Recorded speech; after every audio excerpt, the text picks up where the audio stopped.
Hello student, I am Sunita Jha. हम कर रहे हैं क्लास 8 मैथ्स का चैप्टर 11 डायरेक्ट और इनवर्स प्रोपोर्शन और ये हमारे वीडियो का पार्ट 13 है। स्टूडेंट, आज हम कर रहे हैं आपके इसी चैप्टर की डू दिस के क्वेश्चन 1 एंड 2। ये डू दिस मैंने आपके लिए लिए हैं पेज नंबर 136 से। इसी चैप्टर के पेज नंबर 136 के डू दिस कर रहे हैं। तो इसका फर्स्ट क्वेश्चन हम कर लेते हैं। फर्स्ट क्वेश्चन देखिए क्या कहता है। On a squared paper draw 5 squares of different side, right the following information in a tabular form. यहाँ पे आपसे कहा जा रहा है कि आप एक स्क्वायर पेपर लीजिए और उस स्क्वायर पेपर के ऊपर 5 अलग अलग एक स्क्वायर पेपर ले लीजिए इस तरह से, और उस स्क्वायर पेपर के ऊपर 5 डिफरेंट साइज के आप स्क्वायर बना लीजिए।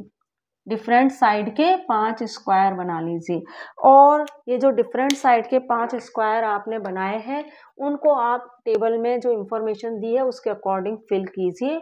तो भाई देखिए टेबल में आपको क्या फिल करने के लिए कहा गया है। तो पहले तो आपको क्या करना है, 5 अलग अलग साइड के अलग अलग लेंथ के स्क्वायर लेने हैं, उन्हें टेबल में फिल करना है और टेबल में जो भी इंफॉर्मेशन दी गई है उसको भी कंप्लीट करना है। और उसके बाद टेबल पूरी करने के बाद यहाँ पे जो 2 क्वेश्चन पूछे गए उनके आंसर भी हम देंगे। तो पहला काम तो हम क्या करते हैं, टेबल को कंप्लीट कर लेते हैं। टेबल में देखिए स्क्वायर 1 2 3 4 5 दिया गया है, टेबल आपकी बुक में दी हुई है।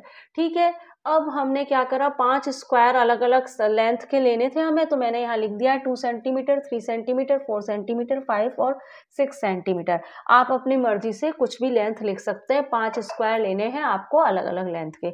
मैंने 2 3 4 5 6 लिए हैं। ठीक है, अब देखिए कि यहाँ पे आपको इन स्क्वायर का पेरीमीटर फाइंड करने के लिए कहा गया है।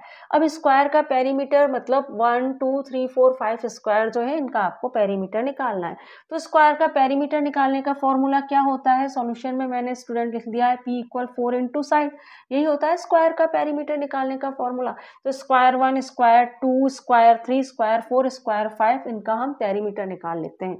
तो मैंने स्क्वायर 1 को 2 सेंटीमीटर माना है, अपनी मर्जी से कुछ भी लेंथ ले सकते हैं। 2 इंटू 4 क्या होगा, 8 होगा। स्क्वायर 2 को मैंने 3 सेंटीमीटर माना है, तो 3 इंटू 4 क्या होगा, 12 होगा। स्क्वायर 3 को मैंने 4 सेंटीमीटर माना है, तो 4 इंटू 4 क्या होगा, 16 होगा। स्क्वायर 4 को मैंने 5 सेंटीमीटर माना है, तो 4 इंटू 5 कितना होगा, 20 होगा। और स्क्वायर 5 को मैंने 6 सेंटीमीटर माना है, तो 6 इंटू 4 कितना होगा, 24 होगा।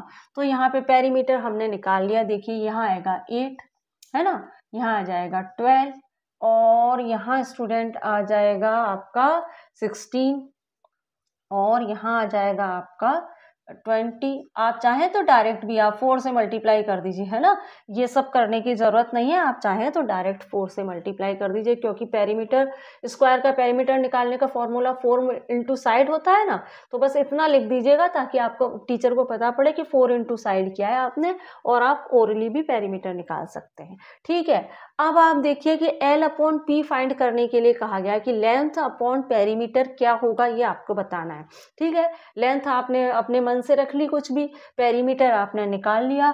अब आपको बताना है कि लेंथ अपॉन P क्या होगा। कहने का मतलब आपसे कहा जा रहा है कि 2/8 क्या है, आप बताइए, है ना। 3/12 क्या है, आप बताइए। 4/16 क्या है, आपको बताना है। और थोड़ा बड़ा लिख दूं, आपको अच्छे से दिखेगा। 4/16 क्या है, आपको बताना है। 5/20 क्या है, आपको बताना है। और 6/24 क्या है, ये भी आपको बताना है। ठीक है, तो यहाँ पे निकाल लेते हैं। चाहो तो यहाँ पे निकाल लीजिए। देखिए 2 1 जा 2, 2 4 जा 8, 3 1 जा 3, 3 4 जा 12, 3 1 जा 3, 3 4 जा 12। ठीक है, और 4 1 जा 4, 4 4 जा 16। सिंप्लीफाई कर लेते हैं इनको। 5 1 जा 5, 5 4 जा 20, 6 1 जा 6, 6 4 जा 24। आप देख रहे हैं कि हर कंडीशन में लास्ट में सिंप्लीफाई करने पे हमको 1/4 मिल रहा है ना, 1/4। पेरीमीटर हमको 1/4 मिल रहा है लास्ट में। ठीक है, 1/4 क्या लेंथ अपॉन P हमको हर हर स्क्वायर में 5 स्क्वायर है हमारे पास अलग अलग साइड के, हर स्क्वायर में आपको L/P 1/4 मिल रहा है। L/P क्या आ रहा है? 1/4 आ रहा है। यहाँ पे आप चाहो तो फिल कर सकते हो, चाहो तो आप इसे छोड़ भी सकते हैं। मैंने लिखा है तो कर लेते हैं फटाफट। 2/8 कितना होता है? 1/4 होता है। ठीक है, 3/12 भी 1/4 होगा। ठीक है स्टूडेंट, और 4/16 भी 1/4 होगा। आप चाहें तो इसे स्किप कर सकते हैं। 5/20 भी 1/4 होगा, और 6/24 भी 1/4 होगा। ठीक है स्टूडेंट, तो देखिए हमने क्या करा है, हमने हमारी क्या स्क्वायर की लेंथ अपनी मर्जी से ली, साइड अपनी मर्जी से ली, उसके और फिर P/4 अपॉन साइड व P पेरीमीटर निकालने का फॉर्मूला लिखा, 4 इंटू साइड, और फिर पेरीमीटर निकाल लिया स्क्वायर का। L हमारा L/P किया और उसको सिंप्लीफाई किया तो हमें 1/4 मिला। अब आपको ये जो आपने स्क्वायर की जो साइड रखी है ना, उसके अकॉर्डिंग हमें स्क्वायर का एरिया और L/A फाइंड करना है, तो वह हम अगली स्लाइड में देख लेते हैं। अब हम स्क्वायर का एरिया फाइंड कर लेते हैं। एरिया ऑफ स्क्वायर यहाँ मैंने लिख दिया है साइड इनटू साइड। सॉल्यूशन में एरिया ऑफ स्क्वायर क्या लिखा गया है? साइड इनटू साइड, क्योंकि स्क्वायर का एरिया फाइंड करने का फॉर्मूला है ये। तो हम ऐसा करते हैं, स्क्वायर 1, स्क्वायर 2, स्क्वायर 3, स्क्वायर 4 और 5 का एरिया निकाल लेते हैं। ठीक है, अब स्क्वायर 1 की साइड क्या है भाई? 2 है, तो साइड इनटू साइड के अकॉर्डिंग क्या होगा आपका? स्क्वायर 1 का क्या होगा एरिया? अभी निकाल लेते हैं अपन। स्क्वायर साइड इंटू साइड के अकॉर्डिंग स्क्वायर 1 का एरिया होगा 2 इंटू 2, और 2 इंटू 2 क्या होता है? 4 सेंटीमीटर होता है। ठीक है, स्क्वायर 2 क्या है? 3 इंटू 3 लिया है मैंने। ठीक है, तो ये क्या हो गया? 9 सेंटीमीटर हो गया। स्क्वायर 3 मैंने लिया है 4 इंटू 4, तो ये हो गया 16 सेंटीमीटर। ठीक है, स्क्वायर 4 मैंने लिया है 5 इंटू 5, तो ये हो गया 25 सेंटीमीटर। ठीक है, और स्क्वायर 5 मैंने लिया है 6 इंटू 6, तो ये हो गया 36 सेंटीमीटर। ठीक है, एरिया हमने निकाल लिया पांचों स्क्वायर का। यहाँ पे लिख लेते हैं, 2 इंटू 2 कितना होता है? 4 होता है, 4 सेंटीमीटर। 3 into 3 9 centimetre. ठीक है, और 4 इंटू 4 16 सेंटीमीटर। 5 इंटू 5 25 सेंटीमीटर, और 6 इंटू 6 36 सेंटीमीटर। ठीक है, अब आगे टेबल में क्या फिल करना है? आपसे कहा गया है L/A फाइंड कीजिए आप। जैसे हमने L/P फाइंड की थी, वैसे ही आपको L/A निकालना है। तो L क्या है? लेंथ ऑफ साइड क्या है? 2 सेंटीमीटर है, और A कितना है? 4 है। ठीक है, लेंथ ऑफ स्क्वायर की साइड कितनी है? 2 सेंटीमीटर, और एरिया कितना है? L mean length of side है ना, तो L हमारी 2 है, और A क्या है? एरिया है। तो 2/4 क्या होगा हमारा? 2/4 होगा 1/2। ठीक है, इसको सिंप्लीफाई करेंगे तो 1/2 मिल जाएगा। अब ये 3/9 है। 3/9 क्या होगा स्टूडेंट? 3 1 जा 3, 3 3 जा 9। अब 4/16 क्या होगा भाई? 4/16, 4 1 जा 4, 4 4 जा 16। ठीक है, अब 5/25 क्या होगा? 5/25 होगा 5 1 जा 5, 5 5 जा 25, और 6/36 क्या होगा? 6 1 जा 6, 6 6 जा 36। ठीक है, अब आप देखिए कि ये हमने L/A भी फाइंड कर लिया। अब यहाँ पे क्वेश्चन क्या पूछा गया है वह भी देख लेते हैं। Find whether the length of a side is in direct proportion. आपको यह बताना है कि जो साइड है उसकी लेंथ डायरेक्ट प्रोपोर्शन में कब है? The perimeter of a square या फिर एरिया ऑफ स्क्वायर। तो स्क्वायर का पेरीमीटर निकालते समय जो साइड है उसकी लेंथ डायरेक्ट प्रोपोर्शन में है, या फिर एरिया निकालते समय? तो आप देख रहे हैं कि पेरीमीटर निकालते समय जो साइड है उसकी लेंथ डायरेक्ट प्रोपोर्शन में है। आप देख रहे हो 1/4 1/4 1/4 1/4 मिल रहा है हमें हर कंडीशन में। और यहाँ पे आपको 1/2 1/3 1/4 1/5 1/6 मिल रहा है। सिंपली यहाँ पे ये पूछा जा रहा है कि L/P डायरेक्ट प्रोपोर्शन में है या फिर L/A डायरेक्ट प्रोपोर्शन में। तो आप देख रहे हो L/P ही डायरेक्ट प्रोपोर्शन में है, तो यहाँ पे मैंने टिक लगा दिया द पेरीमीटर ऑफ स्क्वायर। आप चाहो तो आंसर में यहाँ पे इस तरह से लिख सकते हो। कैसे लिख सकते हो? आंसर ए करेक्ट है हमारा, तो ए आंसर के लिए क्या लिख सकते हैं? The perimeter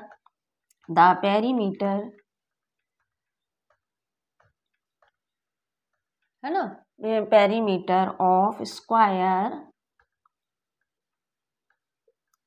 is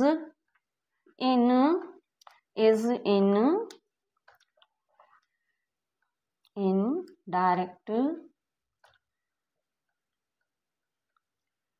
प्रोपोर। ठीक है, ये हमारा आंसर हो गया। अब हम हमारा सेकंड क्वेश्चन भी देख लेते हैं।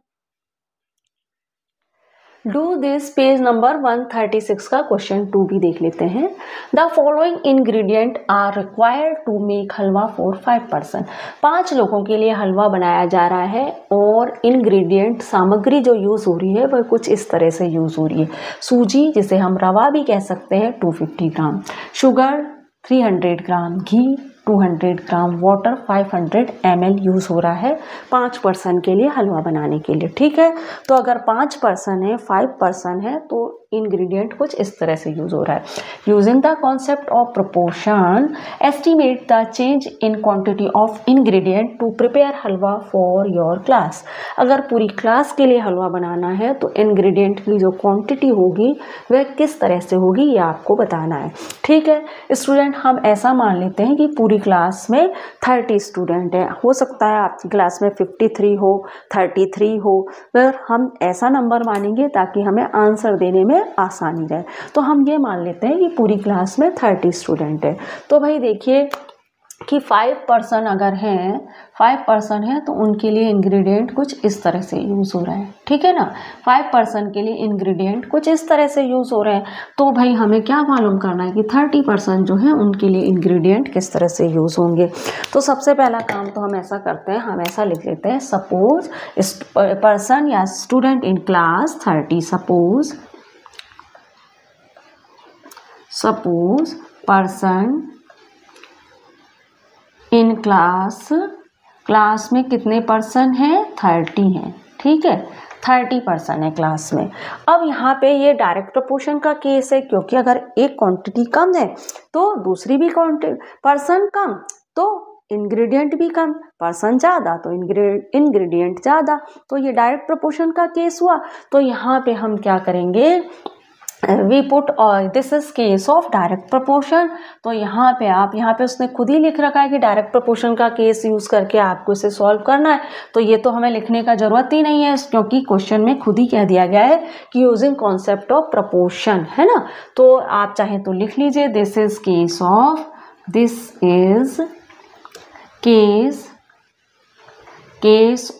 Direct proportion.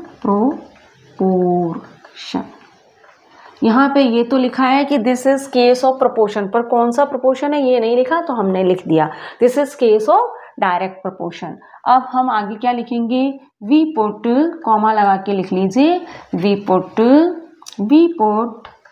ऑल इंफॉर्मेशन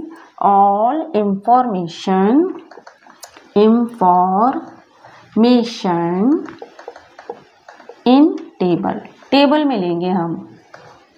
ठीक है, हमारे पास जितने भी इंग्रेडिएंट हैं उनको हम टेबल में बना के फिर हम क्या करेंगे, फाइंड करेंगे। सूजी कितनी है लगेगी, शुगर कितनी लगेगी, घी और वाटर कितना लगेगा 30 पर्सन पे। ठीक है, तो सबसे पहले हम सूजी से स्टार्ट कर देते हैं। ठीक है, तो देखिए सूजी ग्राम में या ग्राम लिख लीजिए, पर्सन कितने हैं, पर्सन लिख लीजिए। पर्सन अगर आपके पास 5 हैं तो सूजी यूज़ हो रही है 250 ग्राम। ठीक है, अगर आपके पास पर्सन 30 है तो सूजी आप मान लीजिए x यूज़ हो रही है, x ग्राम यूज़ हो रही है। अब ये टेबल बन गई हमारी। ठीक है, टेबल बन गई तो फिर क्या है, डायरेक्ट प्रोपोर्शन का केस है। तो आप सूजी फाइंड कर लीजिए टेबल बनाने के बाद। कैसे करेंगे हम, x1/y1 x2/y2, डायरेक्ट प्रोपोर्शन में हम ऐसे ही करते हैं। तो उसके अकॉर्डिंग 250/5 इक्वल x/30। अब आप देखिए यहाँ पे क्रॉस मल्टीप्लाई कर दीजिए, तो 250 × 30 इक्वल 5x। x को छोड़िए यहीं पे, पेन चेंज करते हैं, x को छोड़िए यहीं पे और 250 सॉरी स्टूडेंट, मल्टीप्लाई 30/5 कर दीजिए। 5 6 जा 30 होता है ना, 5 यहाँ पे आके डिवाइड हो गया। अब हम क्या कर रहे हैं भाई, 250 यहाँ पे तो 1 बचा, 250 इंटू 6 इक्वल x। तो 250 इंटू 6 कितना होता है, जरा करके देखें। 250 को 6 से मल्टीप्लाई कीजिए, 0 6 5 जा 30, 3 बचा, 6 2 जा 12 और 3 15। तो आपको यहाँ पे क्या मिल गई, x की वैल्यू, आपको x की वैल्यू मिल गई यहाँ पे, x इक्वल आपको कितना मिल गया, 1500 ग्राम। अब भाई 1500 ग्राम तो हम नहीं बोलते ना भाई, बिग क्वांटिटी है तो उसको 1500 ग्राम सूजी तो नहीं बोलेंगे ना, तो इसको किलोग्राम में कन्वर्ट करना पड़ेगा। तो यहाँ पे लिख लेते हैं हम कि 1 केजी अगर 1000 ग्राम होता है तो 1500 ग्राम इक्वल 1000, 0 से 0 कटी, बचा क्या, 5 2 5 3 जा 15, 5 2 जा 10, 3/2। 3/2 केजी भी नहीं बोलते हम, इसको और सिंप्लीफाई कर लीजिए। तो 3/2 को आप सिंप्लीफाई करेंगे, आपको क्या मिलेगा, 2 1 जा 2, 1 उतारा, पॉइंट लगाया, 0 लगाई, 2 5 जा 10, 1.5। तो भाई आपको x की वैल्यू क्या मिल गई, आपको x की वैल्यू मिल गई 1.5। अब 1.5 क्या है, 1.5 का मतलब है 1 केजी 500 ग्राम। तो आप इस तरह पे लास्ट में इस तरह से लिखेंगे, इन 30 स्टूडेंट, है ना, लास्ट में आप लिख लीजिए इन, पेन चेंज कर लेते हैं ताकि आपको अच्छे से दिखाई दे, इन सूजी, ऐसे लिख लीजिए सूजी, है ना, सूजी इज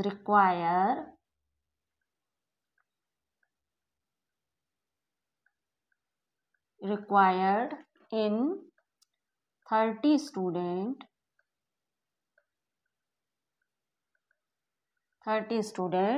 1 kg 500 ग्राम।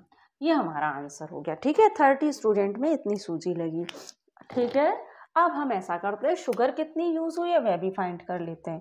तो भाई देखिए, इसको पार्टीशन कर लेते हैं, फिर हम फाइंड करेंगे कि शुगर कितनी यूज हुई है।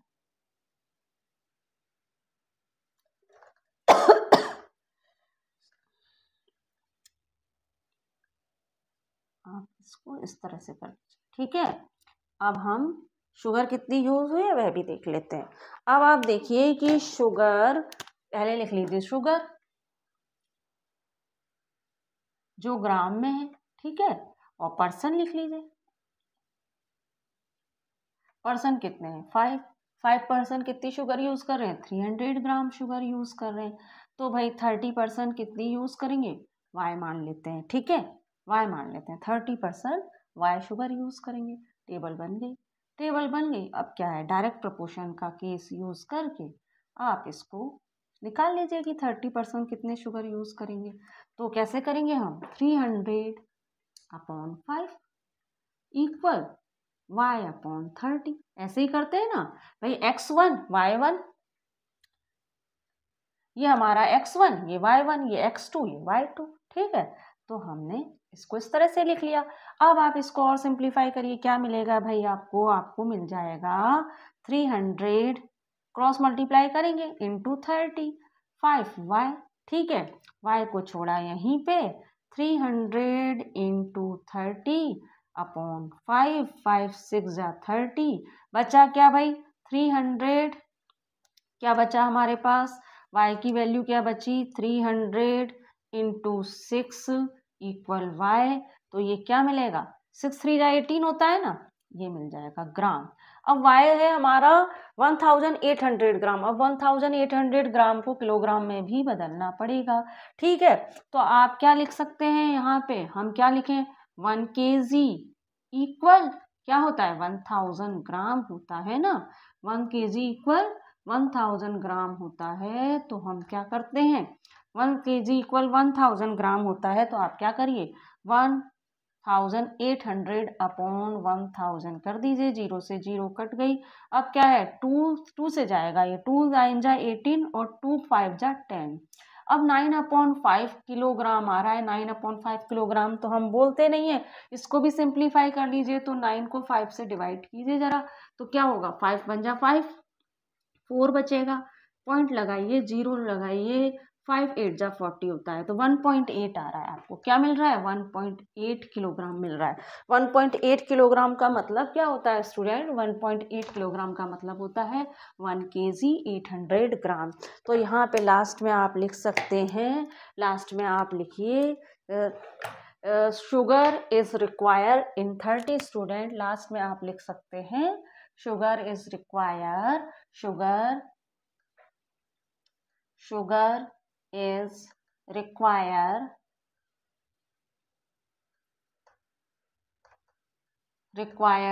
in 30 student. कितनी शुगर लगेगी 30 स्टूडेंट पे, आपकी लगेगी 1 kg और 1 kg और 800 ग्राम। ठीक है, तो स्टूडेंट शुगर और सूजी और शुगर कितनी लगेगी 30 स्टूडेंट पे, ये तो हमने फाइंड कर लिया है। अब हम घी और वाटर कितना यूज होगा वह भी देख लेते हैं। घी और वाटर कितना यूज होना है वह भी हम इसी तरह से टेबल बना के देख लेते हैं। तो सबसे पहले हम लिखते हैं घी। ठीक है, सबसे पहले हम लिख लेते हैं घी, जो कि ग्राम में ही है, तो जी लिख लेते हैं। परसेंट लिख लेते हैं, ठीक है, पर्सन लिख लेते हैं, और पर्सन कितने हैं, 5% अगर हैं तो घी यूज हो रहा है 200 ग्राम। ठीक है, तो अगर 30% है तो घी क्या यूज हो रहा है, एक्स हमने ले लिया, वाई लिख लिया, जेड ले लेते हैं यहाँ पे, है ना, जेड ग्राम यूज हो रहा है। ठीक है, कुछ भी ले सकते हैं, कोई भी लेटर ले सकते हैं आप, ऐसा ABCD कुछ भी। ठीक है, मोस्टली XYZ यूज किया जाता है, इसलिए मैंने XYZ यूज किया है। ठीक है, टेबल हमने बना ली। अब आपको क्या करना है, 200/5 इक्वल Z/30, क्रॉस मल्टीप्लाई कर दीजिए। क्रॉस मल्टीप्लाई करेंगे तो आपको क्या मिलेगा, आपको मिलेगा 200 × 30 = 5Z। Z को तो आप यहीं छोड़ दीजिए, 200 × 30 कीजिए और 5 अपॉन कीजिए, 5 × 6 = 30 होता है, और 6 टू आपको क्या मिली Z की वैल्यू, 200 × 6 क्या है, इक्वल Z है, जिसका मतलब क्या हुआ, इसका मतलब क्या हुआ, 2 × 6 = 12 होता है ना, 12, और ये इक्वल Z। तो ये ग्राम में है आपके पास स्टूडेंट, अभी Z आपको मिला है ग्राम में। अब आपको क्या करना है, इसको किलोग्राम में कन्वर्ट करना है। तो भाई 1 kg = 1000 ग्राम, उसके अकॉर्डिंग 1200 इक्वल अपॉन 1000, 0 से 0 कट हुई, 2 × 6 = 12, 2 × 5 = 10, 6/5 kg मिल रहा है। अब 6/5 kg को और सिंप्लीफाई कर लीजिए, 6/5 kg को थोड़ा और सिंप्लीफाई कीजिए, तो देखते हैं हमको क्या मिलता है। 6/5 है, 5 × 1 = 5, 1 पॉइंट लगाया, 5 × 2 = 10, 1.2 किलोग्राम आपको मिल रहा है। 1.2 किलोग्राम का मतलब क्या होता है भाई स्टूडेंट, 1.2 किलोग्राम का मतलब होता है 1 kg 200 ग्राम। तो घी कितना यूज हो रहा है, यहाँ पे घी यूज हो रहा है, तो आप यहाँ पे लिख लीजिए, है ना, वन घी इज रिक्वायर, आप इस तरह से लिखिए, घी is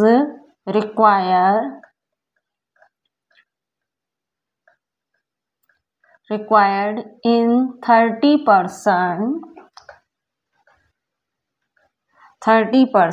1 kg and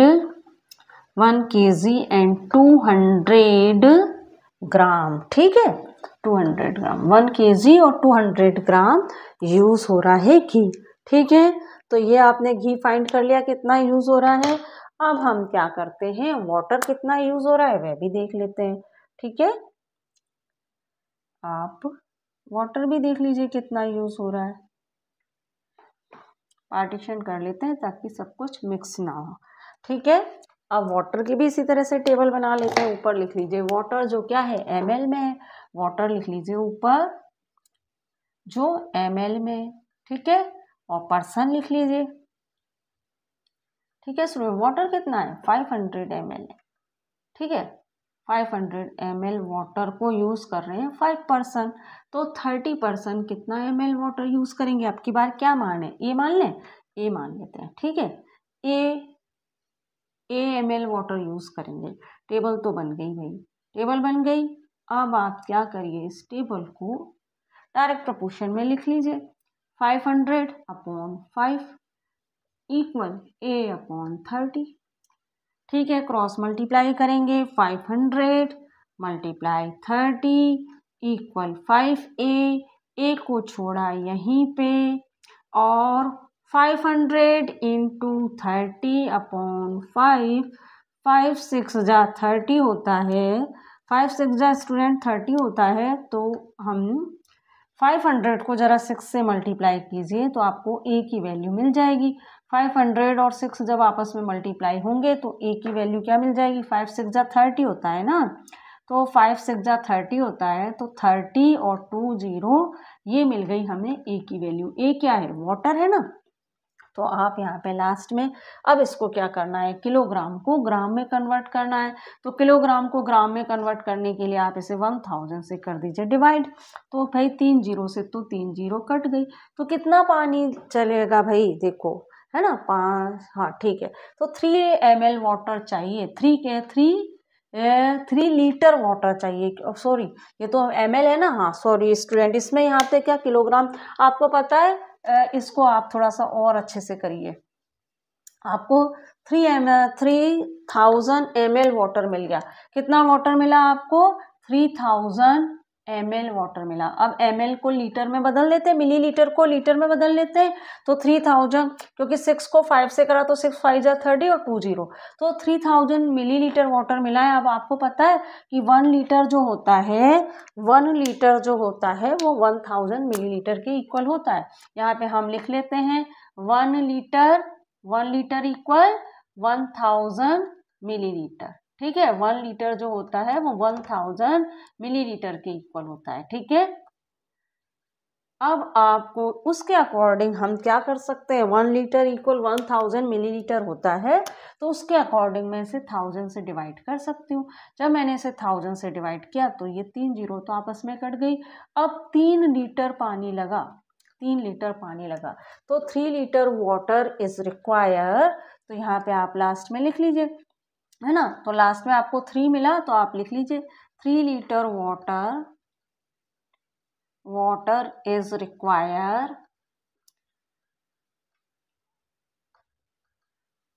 required in, है ना, इन 30%, 3 लीटर वाटर इज रिक्वायर्ड, बस इतना ही लिख लीजिए आप, ठीक है। 3 लीटर पानी की जरूरत पड़ेगी, ठीक है, ये हमारा आंसर होगा। 3 लीटर वाटर की ज़रूरत पड़ेगी। तो ये स्टूडेंट हमने जो इस तरह से आपने 30% के लिए हलवा बनाने के लिए इंग्रेडिएंट जो यूज़ हुए हैं वो किस क्वांटिटी में यूज़ होंगे वह हमने मालूम कर लिया है। अब हम ऐसा करते हैं, हमारा एक क्वेश्चन और है, डू दिस, पेज नंबर 136 में, उसको भी देख लेते हैं। तो बढ़ते हैं अगली स्लाइड की ओर। क्वेश्चन 3 भी देख लेते हैं। Choose a scale and make a map of your classroom showing window, door, blackboard, etc. An example is given here.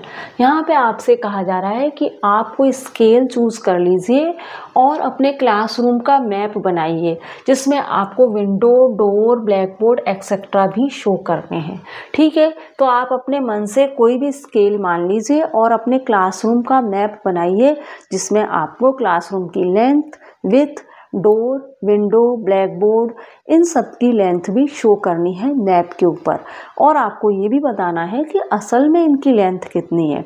Map को देख के आपको, मैप को रीड करके यह भी बताना है कि भाई असल में इस क्लासरूम में जो डोर है, विंडो है और जो आपका ब्लैक बोर्ड है, जो रूम है, उसकी जो लेंथ है, वो विड्थ है, वो एक्चुअल में कितनी है, ये आप मैप को रीड करके बताइए।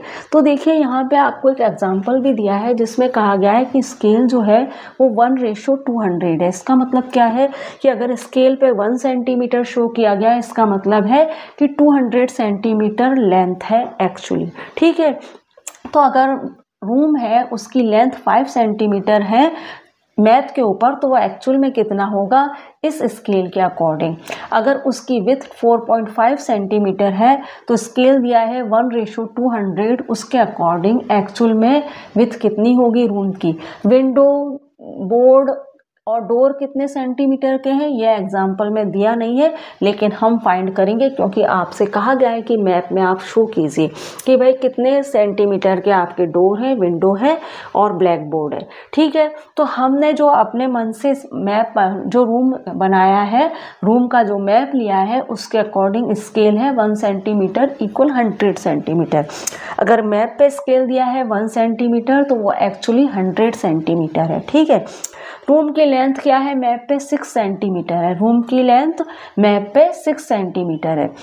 क्लासरूम की विथ जो है वो 5 सेंटीमीटर है मैप के according.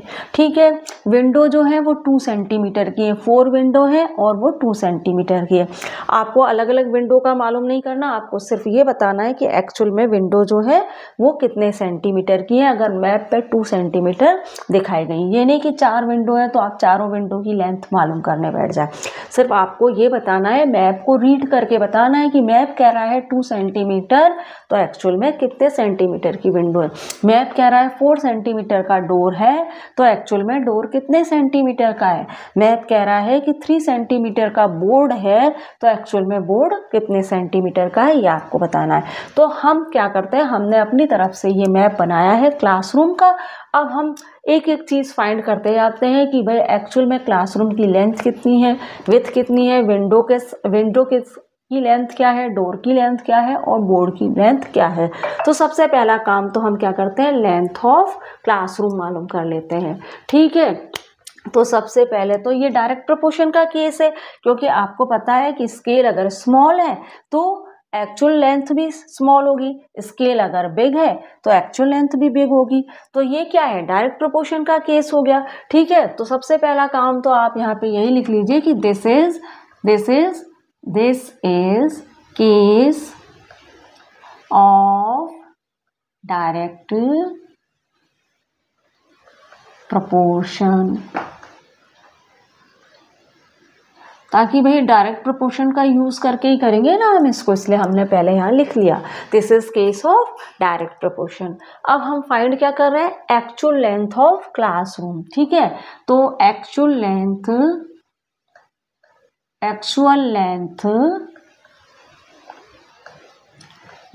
Of classroom. Actual length of classroom, इसको थोड़ा हाईलाइट कर लेते हैं। सबसे पहला काम कर रहे हैं हम actual length of classroom find करने का। उसके बाद हम क्या करेंगे, उसके बाद हम विड्थ और बाकी विंडो और डोर कितने सेंटीमीटर के वह भी फाइंड कर लेंगे। तो हम क्या करते हैं, सबसे पहला काम तो करते हैं we put all information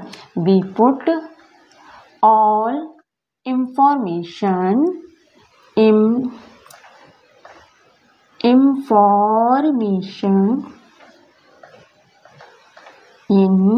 table. ठीक है, टेबल में ले लेते हैं ऑल इंफॉर्मेशन। ठीक है, अब देखो लेंथ मालूम करने हम ऐसा करेंगे, सबके लिए अलग अलग टेबल बनाएंगे, लेंथ के लिए अलग, विड्थ के लिए अलग, विंडो के लिए अलग, डोर के लिए अलग और बोर्ड के लिए अलग बनाएंगे। ठीक है, तो भाई सबसे पहले तो हम क्या करते हैं, length on map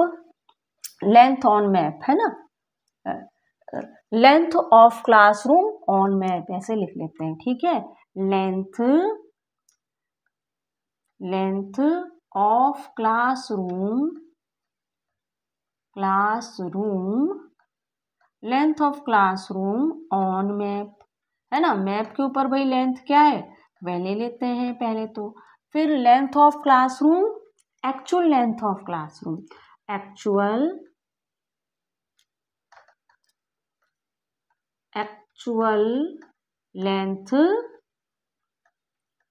length of classroom. ठीक है, इस तरह से हम लिख लेते हैं, दो क्वांटिटी ले लेते हैं इस तरह से, जैसा कि डायरेक्ट प्रोपोर्शन में हम करते हैं।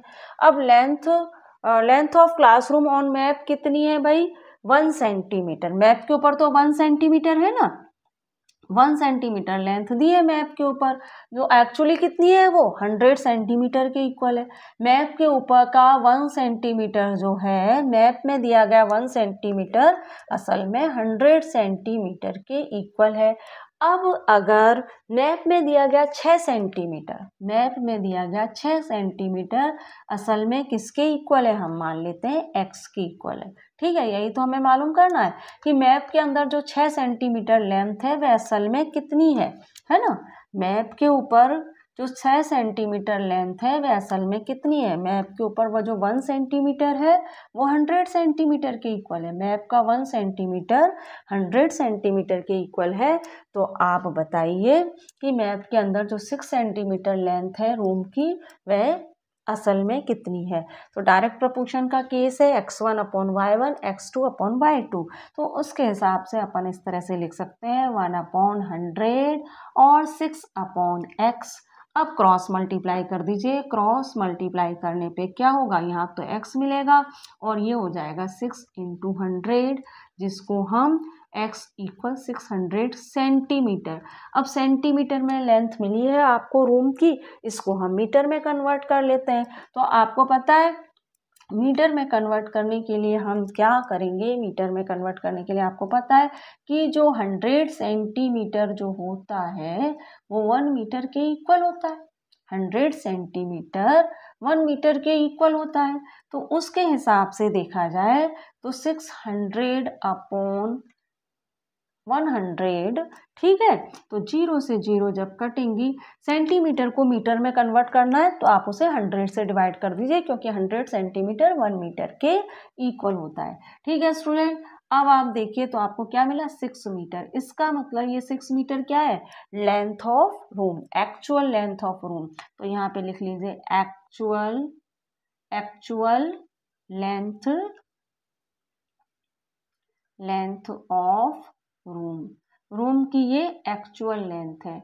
ठीक है स्टूडेंट, तो हमने 6 मीटर लेंथ निकाल ली रूम की।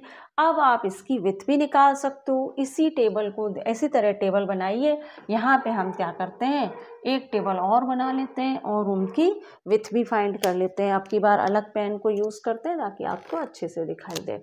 अब देखिए, width of classroom on map, इस तरह से लिख लीजिए। टेबल मैं यहाँ बनाती हूँ, आंसर यहाँ लिखूंगी ताकि ये मिक्स ना हो जाए। ठीक है ना, तो आप लिख लीजिए एक्चुअल। अब हम क्या फाइंड कर रहे हैं, देखिए यहाँ पे लिख लेते हैं actual width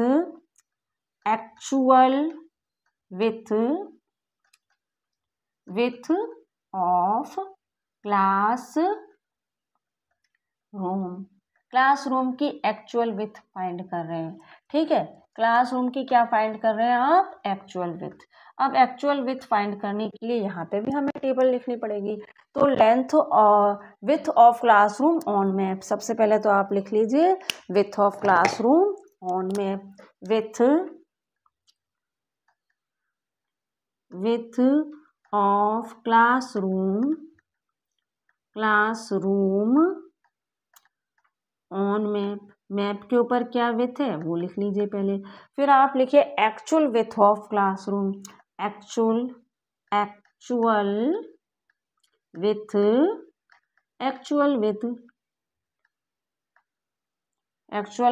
of classroom, actual width of classroom find कर लीजिए। अब आप देखें width of classroom on map कितनी है भाई, 1 सेंटीमीटर अगर है, 1 सेंटीमीटर जो है वो कितना है, 100 सेंटीमीटर के इक्वल है। अगर मैप के ऊपर 1 सेंटीमीटर है तो वो क्या है, 100 सेंटीमीटर के इक्वल है। तो मैप के ऊपर अगर 5 सेंटीमीटर है, मैप के ऊपर अगर 5 सेंटीमीटर है तो वो असल में कितना है, y मान लेते हैं। ठीक है भाई, मैप का 1 सेंटीमीटर 100 सेंटीमीटर के इक्वल है। ठीक है, मैप का 1 सेंटीमीटर 100 सेंटीमीटर के इक्वल है। तो भाई मैप के ऊपर जो 5 सेंटीमीटर है वो कितने सेंटीमीटर के इक्वल है, एक्चुअल में वो कितना सेंटीमीटर है। तो भाई ऐसे लिख लीजिए इसको 1/100। ठीक है, इक्वल 5/y। ठीक है स्टूडेंट, अब आप देखिए, अब आप इसको सिंप्लीफाई कर लीजिए तो 100 × 5 हो जाएगा और ये क्रॉस मल्टीप्लाई कर रहे हैं और ये क्या हो जाएगा, ये y हो जाएगा।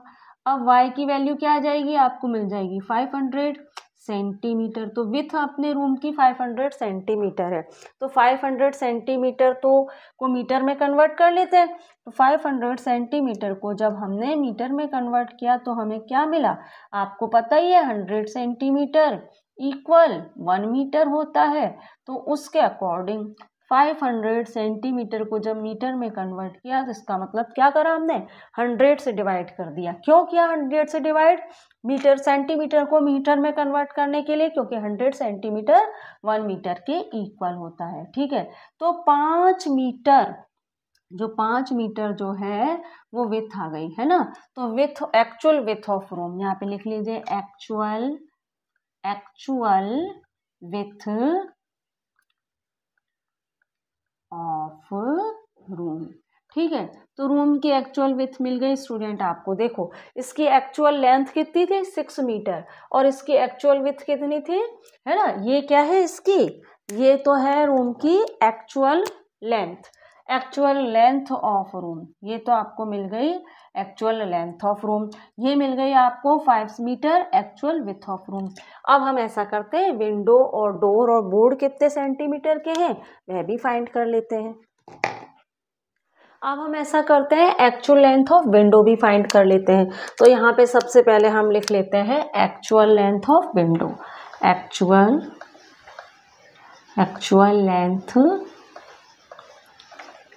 Length of window. ठीक है, actual length of window find कर रहे हैं, तो हम ऐसा करते हैं, इसको थोड़ा हाईलाइट कर लेते हैं। अब आप देखिए एक्चुअल लेंथ ऑफ विंडो, तो हम ऐसा करते हैं, यहाँ हमने लिख लिया, लेंथ ऑन द मैप लिख लेते हैं सबसे पहले, तो यही बनाना पड़ेगा, लेंथ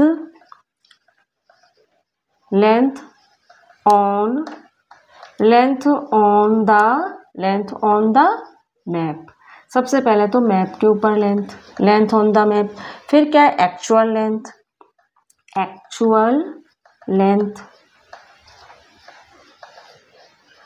ठीक है, अब लेंथ ऑन द मैप क्या है, 1 सेंटीमीटर जो है वो किसके इक्वल है, 100 सेंटीमीटर के इक्वल है। एक्चुअली क्या है, 1 सेंटीमीटर जो मैप के ऊपर है वो एक्चुअली 100 सेंटीमीटर है। तो मैप के ऊपर विंडो की लेंथ हमने कितनी ली है, 2 सेंटीमीटर ली है ना। मैप के ऊपर जो 2 सेंटीमीटर है विंडो, मैप के ऊपर जो 2 सेंटीमीटर विंडो है वो एक्चुअल में कितनी है, एक्स वाई जेड मान लेते हैं, एक्चुअल में वो जेड है। ठीक है, मैप के ऊपर जो 1 सेंटीमीटर है वो 100 सेंटीमीटर के इक्वल है। तो मैप के ऊपर जो 2 सेंटीमीटर है वो एक्चुअल में कितना है, तो मैप के ऊपर जो 2 सेंटीमीटर है वो एक्चुअल में जेड है। तो जेड की वैल्यू फाइंड कर लीजिए, तो आपको पता पड़ जाएगा कि असल में विंडो जो है वो कितने सेंटीमीटर की है। ठीक है स्टूडेंट, तो अब आप देखिए कैसे करेंगे इसको, 1/100, ठीक है, और 2/z। अब इसको क्रॉस मल्टीप्लाई करने पे क्या मिलेगा, यहाँ तो z, 1 और z क्या होगा, z होगा, और 2 × 100। अब z की वैल्यू क्या मिल जाएगी आपको, z की वैल्यू मिल जाएगी 200 सेंटीमीटर। सेंटीमीटर को मीटर में कन्वर्ट कर लीजिए, आपको पता है 100 सेंटीमीटर जो होता है वो 1 मीटर के इक्वल होता है। तो उसके हिसाब से 200/100, 0 से 0 कट हुई, इस 0 से 2 मीटर। तो 2 मीटर आपको क्या मिला, 2 मीटर जो है वो क्या है आपकी, एक्चुअल में जो विंडो है वो 2 मीटर की है। ठीक है, तो एक्चुअल लेंथ ऑफ विंडो आ गया, एक्चुअल लेंथ ऑफ विंडो। ठीक है, एक्चुअल लेंथ ऑफ विंडो मिल गई आपको। अब हम डोर भी फाइंड कर लेते हैं, actual length of door find कर लेते हैं। ठीक है, फिर हमको ब्लैक बोर्ड और फाइंड करना है, तो आप एक्चुअल लेंथ यहाँ लिख लेते हैं, एक्चुअल लेंथ ऑफ बोर्ड। ठीक है, actual length of board find कर रहे हैं, तो उसके अकॉर्डिंग सबसे पहले तो क्या करेंगे, length on the map, black pen use करती हूँ, आपको दिखेगा नहीं। ठीक है, length length on the map, length on the map और एक्चुअल लेंथ, ठीक है। लेंथ ऑफ द मैप क्या है 1 सेंटीमीटर और एक्चुअल क्या है 100 centimetre. Length on the map क्या है भाई आपकी, क्या बोर्ड की 3 सेंटीमीटर है मैप के ऊपर, तो मैप के ऊपर 3 सेंटीमीटर का जो बोर्ड है वो एक्चुअल में हम क्या मान सकते हैं, आपकी बार ए मान लेते हैं, वो एक्चुअली में ए है, ए सेंटीमीटर। मैप के ऊपर जो 3 सेंटीमीटर का बोर्ड है वो एक्चुअली ए सेंटीमीटर का है, ऐसा हम मान रहे हैं, ठीक है। अब आप देखिए क्या करेंगे, 1/100 और 3/a। अब आप जरा इसको सिंप्लीफाई कीजिए, क्रॉस मल्टीप्लाई कीजिए, आपको क्या मिलेगा, a इक्वल 100 मल्टीप्लाई 3 करने पे आपको a की वैल्यू क्या मिल जाएगी, आपको मिल जाएगी 300 सेंटीमीटर। 300 सेंटीमीटर को जरा 100 से डिवाइड करें, क्यों कर रहे हैं, क्यों कर रहे हैं भाई 100 से डिवाइड, इसलिए कर रहे हैं क्योंकि 100 सेंटीमीटर जो होता है वो 1 मीटर के इक्वल होता है, इसलिए हम इसे 100 से डिवाइड कर रहे हैं, इसको मीटर में कन्वर्ट करने के लिए, ठीक है, कि एक्चुअल में जो बोर्ड है वो कितने मीटर का है। तो देखो 0 से 0 कट गई, ये कट गई, तो एक्चुअली जो बोर्ड है वो 3 मीटर का है। तो ए की वैल्यू क्या मिल गई आपको 3 मीटर। 3 मीटर क्या है भाई, एक्चुअल लेंथ ऑफ बोर्ड है, ठीक है। तो यहाँ पे लिख लीजिए एक्चुअल लेंथ ऑफ बोर्ड की जो है वो एक्चुअल लेंथ है।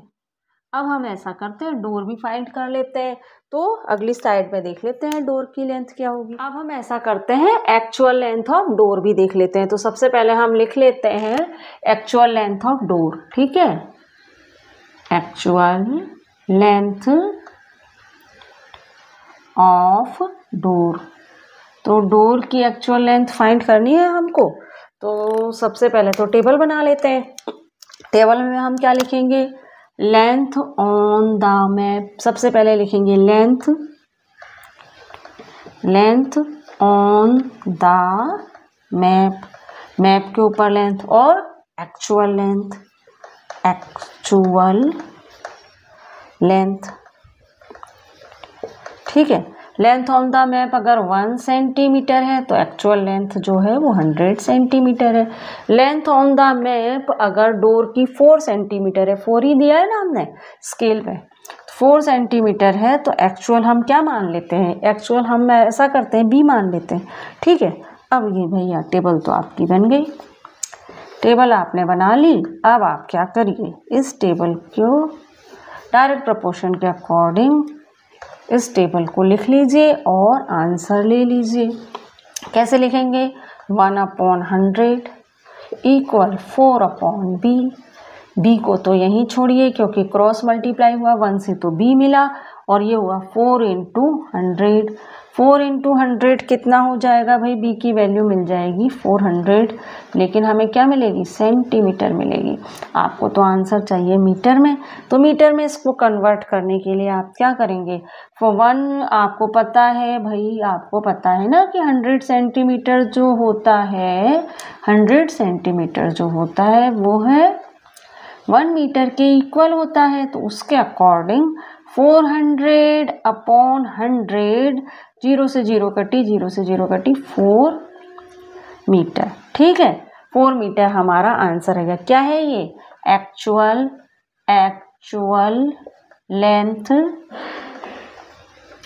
Length of door. मैंने स्केल ऐसा लिया है कि हमें फट से आंसर मिल जाए। आप भी एग्जाम में अगर इस तरह का क्वेश्चन आ जाए तो इसी तरह का स्केल लेना। भाई 1 सेंटीमीटर इक्वल 100 सेंटीमीटर है, तो भाई ये हो जाएगा 6 मीटर, ये हो जाएगा 3 मीटर, ये हो जाएगा 4 मीटर, और ये हो जाएगा 5 मीटर, और ये 2 मीटर हो जाएगा एक्चुअली, ठीक है। तो स्टूडेंट इस तरह से हमने आपका जो पेज नंबर 136 के डू दिस थे उसमें 3 क्वेश्चन थे, तीनों ही क्वेश्चन हमने कर लिए हैं। अब हम मिलेंगे हमारे अगले वीडियो में, वहाँ मैं आपको कराऊंगी पेज नंबर 139 के डू दिस और ट्राई दिस। तो मिलते हैं हमारे अगले वीडियो में। Thank you for watching student.